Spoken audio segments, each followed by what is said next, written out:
Kayo po ba mga bossing ko ay isa sa mga nag-iisip na mga pinakamabibisang pamamaraan para po tayo ay swertihin sa ating pong buhay? Ito po ay ugaliin ninyo na gawin po ito kahit isang dahon lang po ng laurel na ilalagay nyo po dito po sa ating pong timbang tubig. Pwede nyo rin itong lagyan ng konting asin upang sa ganon kayo po ay hindi po malasin. Ang asin ay isa sa mga pinakamabisang pamamaraan para po tayo ay swertihin. Pangalis po yan ng mga kamalasan. At ang dahon ng laurel naman ay pangkalahatan po. Kung kayo ay kung ano ang gusto nyong kahilingan, kagaya ng kung kayo lagi may problema sa pera, bukod sa sipag at tiyaga ay mainam na subukan nyo po ito.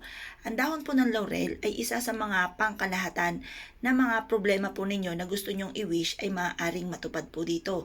Subok na po ito kung kayo may problema sa pera, pag-ibig, kalusugan, at ganoon din po lagi kang apple of the eye ng mga taon chismoso-chismosa. Lagi kang napag-iinitan po nila na hindi mo naman sila inaano. Or kaya ang dami nyo na pong pinasok na negosyo pero lagi kang nalulugi.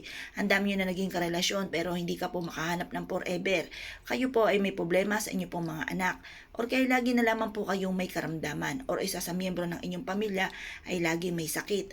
Mainam na subukan nyo po ito. Makakatulong po ito upang sa ganon maalis ko naman yung mga problema nyo pinagdadaanan sa kasalukuyan.